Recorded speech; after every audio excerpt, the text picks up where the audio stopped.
So while I'm at it, I'll continue another video. I don't know if you have realized if this happened to you guys, but on YouTube we don't get informed about everything that has to do with narcissism.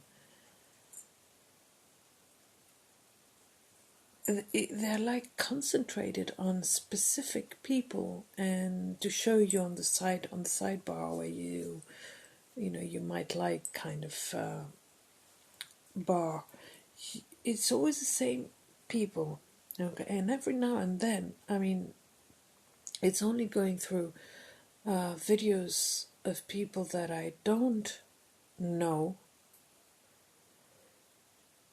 and then you go further away kind of thing, because you find people you've never seen before. Okay, you find channels, I'll say it exactly, which you never heard about. You never saw the name. They never came out on the sidebars or anything, and yet they're not new. Okay, there are many new people, many new channels, but also there are some ones that have been there for a year or so and never heard of them. So I found recently, yesterday, this guy called Steve from he's an English guy who lives, British, who lives in America. So Steve from Narcissist Healing. And so, you always watch a video that clicks. It clicks or it doesn't click. And something about his story clicked. So I went back. That's how I usually take it when a recent video clicks. I go back and watch the older videos to learn more about that person, to learn something about the person, to know what kind of story am I listening to, where does this person come from. I mean, I suppose it's the same when we meet somebody in the street, in the bar, the bus station or whatever. We meet somebody and or in the cafeteria, and we want to learn more about them, to get to know them if it clicks. Okay, so went back to watch these videos, and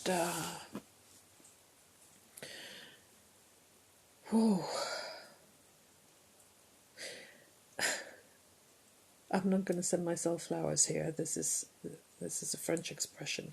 I'm not going to do myself good with this video, but I'm going to be frank, okay? So this guy describes his wife, his American wife, and situation with his wife.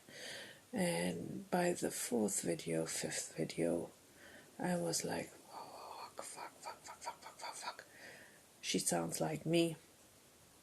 What am I doing here? And I started having doubts, what am I doing here? I'm supposed to be a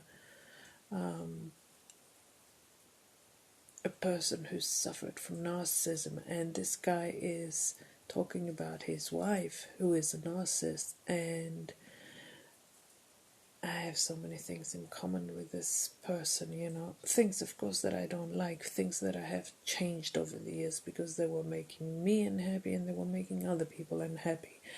And but it was strange. It was strange to see somebody describe his narcissistic wife, and yet there were so many points you could relate to, And when he was saying, so, I mean, I could have just said, oh, well, fuck, he's a little bit paranoid, and the woman probably had the reasons to be like that, because usually when you connect with, when you recognize yourself in somebody, you try and excuse them, find excuses for them being like that, because at the same time you find an excuse for yourself, yeah?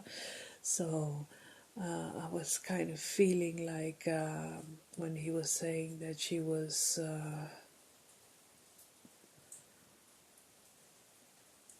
that oh yeah, when she got hungry, hungry or tired, she would become kind of aggressive or pick a fight and all that. And I was like, I can become like that.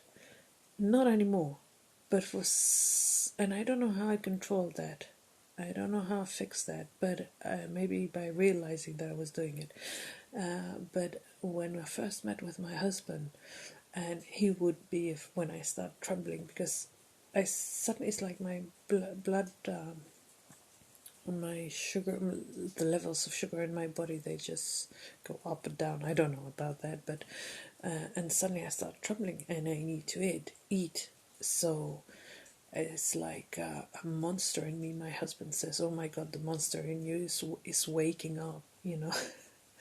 And then I go to the fridge and I eat. It's just, I have to feel that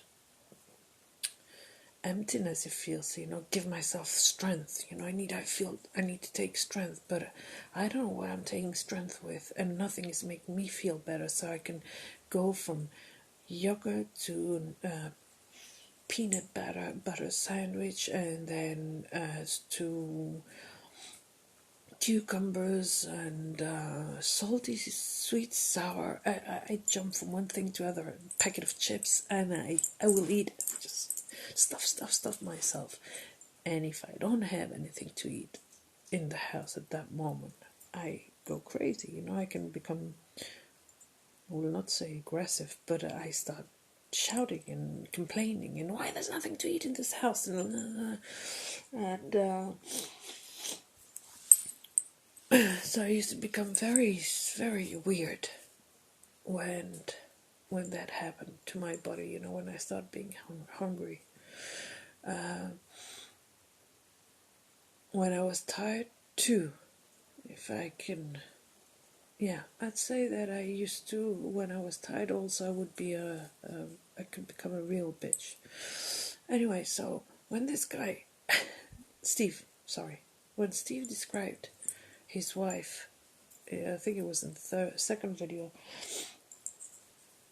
the first time she started having weird reaction, the red flags he missed and all that, and I was like, God, imagine if my husband had left me then, I wouldn't be with him now. And so I wanted to comment and say, that doesn't mean that she's a narcissist because she goes crazy when she's hungry and all that. I mean, it's stronger than us. We can't control it. If she has the same problem with me, with the sugar level going imbalanced. Anyway, and so I did feel in a way, and then I thought, no, I'm not going to comment. I'm not going to say anything. And then watched the second video, and again there was some points where he described, and I thought, oh, that was me when I first met my husband. And I want to excuse her again, and ask him, when did this happen? Were the parents close? Because this is what happened to me. I will briefly say the story. When I met my husband, I was no contact with my parents and with my whole family, not my parents. Everybody, every member of the family except one person, my cousin. She knew where I was, but we were not in contact. I just told her, in case something happens, something very important happens, you call me or you contact me. We didn't have the internet then. And that was the only person, but you don't tell anybody that you know where I am. You pretend you don't know where I am. So it's unbelievable not to have been in contact with any member of your family. It's like the most liberating thing. I was so happy. I was so myself. I was free as a bird. And at the same time, a very nice person. When my husband met me, he thought, this is the most wonderful person I have ever met, and she's so easygoing and all this and all that. So we had left to work on another island, again, very far from where I'm usually usually are. We usually are. And so by the end of the summer, we went to work there for the summer. By the end of the summer, we were madly in love. We were together, and it was like, we just connected. And it was like obvious we were going back to Athens and we were going to live together. It's something that just came naturally. So for some reason, before we went back to work to Athens, we had like a couple of weeks of holiday. And for some reason, I felt the need to reconnect with my family. I don't know, maybe I felt proud and so happy, and that the problems disappeared, there were no problems. And so happy to have found the man of my life, to have found my other half, and found a nice, decent person that my parents would be happy to see me happy with. So, sorry, I have to. And so we took the boat and went to the island where my parents live, to introduce him to them. My parents were divorcing at that period, but they were both there. The thing is that before we went to the island where my parents live, we stopped on another island. It's called Santorini. Okay, you probably know about it. I want to visit Santorini. I've never been, so we went there camping for 3-4 days.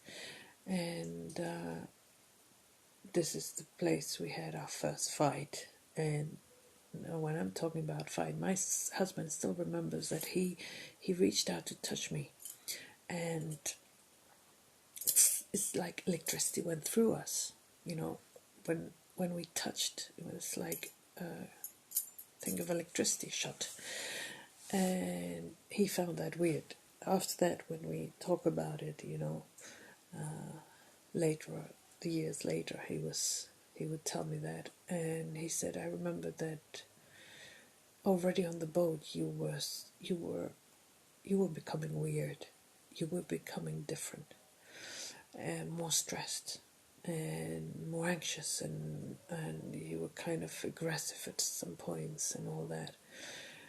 And by the time we got to the island where I live, we had 2-3 good arguments. Then we went back to Athens. We met my parents, so I was back in contact with my family, and we went to Athens. And we lived together. I had my moments. He was kind of starting to wonder who is this woman, Why is she so different than the person I met? And but we didn't know anything then, so we didn't know why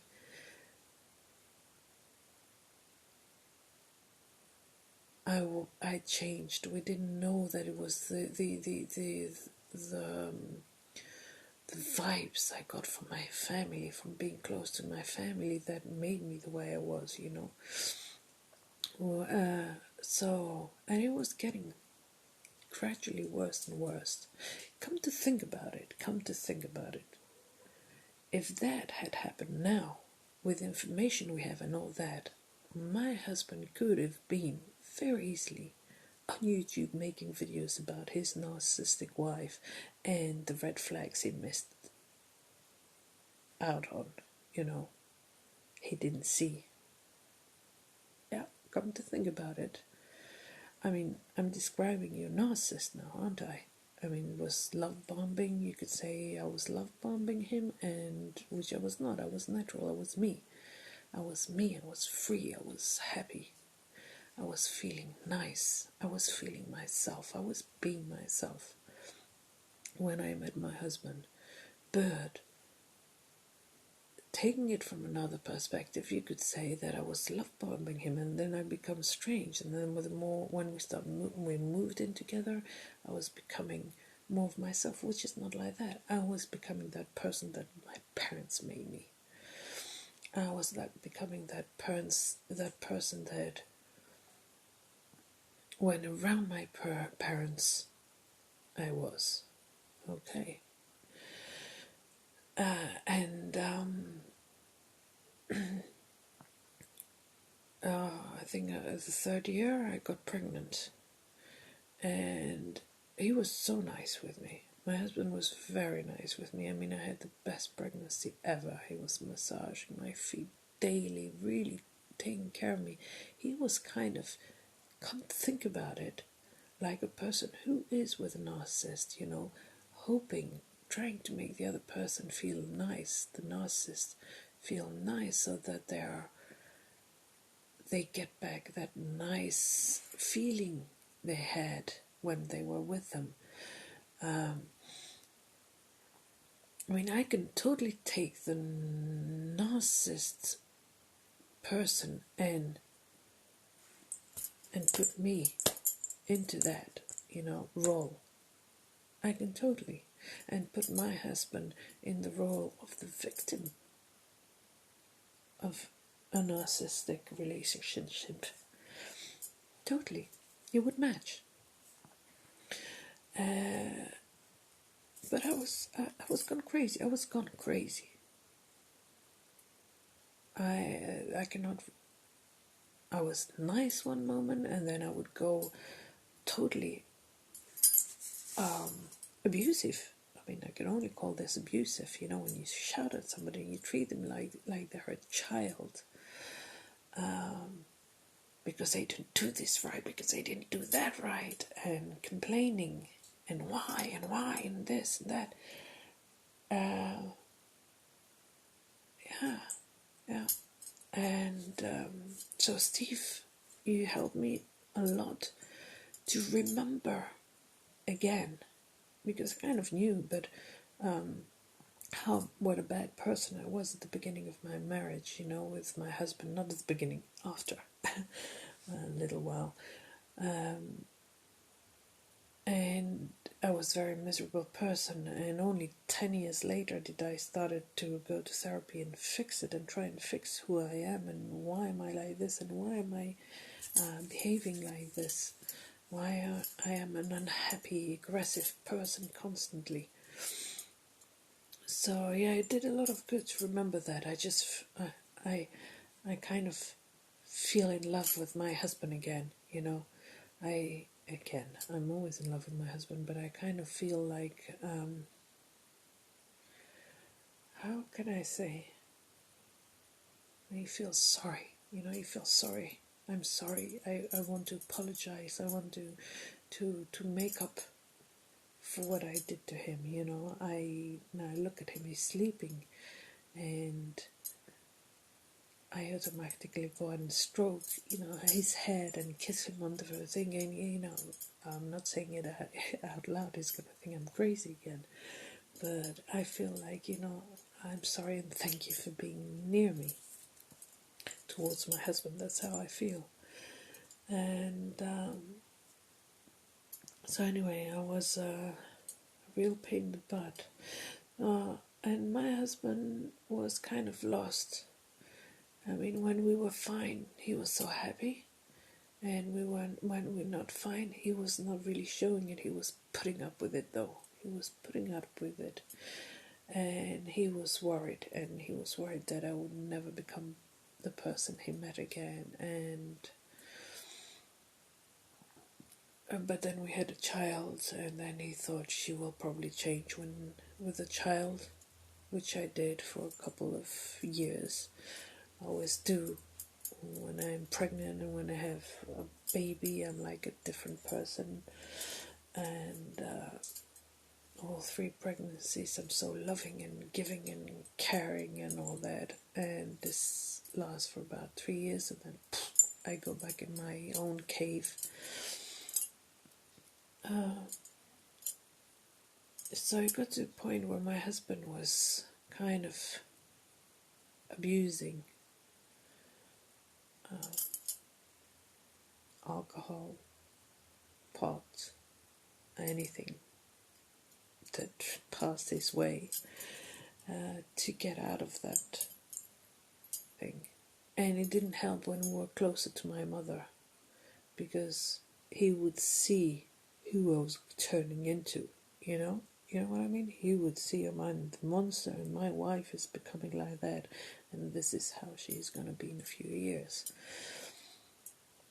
And so when we moved to that island, I mean, where my mother lives after she had the aneurysm, I say that in different videos, have videos for that. When my parents divorced, my mother was alone, my mother had an aneurysm. I felt like we have to be close to her, because it was a whole tragedy, the aneurysm thing, and it's a miracle that we saved her. Well, not anymore. I don't see it as a miracle anymore. I see it like a stupid thing I did to anyway. And he followed. I mean, he didn't say no. He didn't say, no way, I'm not going close to your mother. He followed. He did me, and I'm sure he always, everything he did believing that, well, if it's going to make her happy, maybe she will become nicer, you know. And actually we were going closer to the problem, because what I thought would make me happy, what I was running after, you know, to make my mother happy and to make my mother approve of me and appreciate me and respect me for everything I've done and for who I am, you know. Even though I don't like to use the word respect, because this is something that she asks so much of me. So it was really strange, because in a way I was running after what was making me worse. Anyway, and our life turned out to be that way. So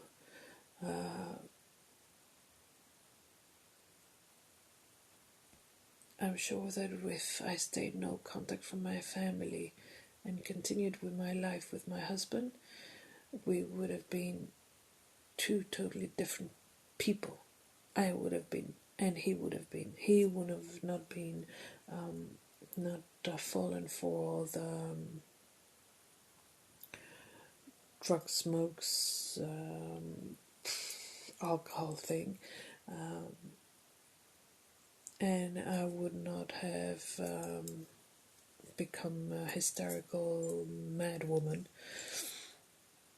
But then, if we hadn't been through that, we wouldn't be who we are now, and maybe the slightest little problem later on in our life would have made us weaker.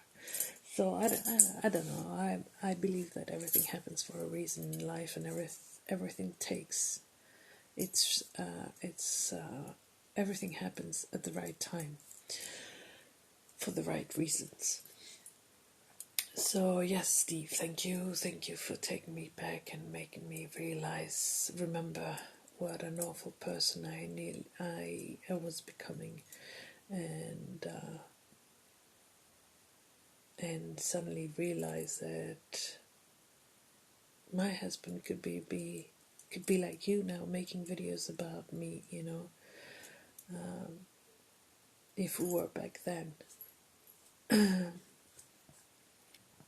So yeah,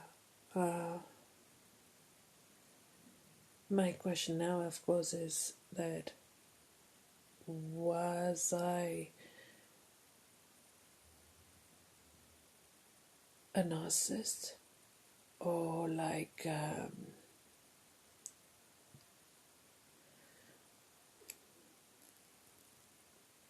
or was I on my way to becoming a narcissist? What? Anyway, I'll finish that here. Thanks for listening.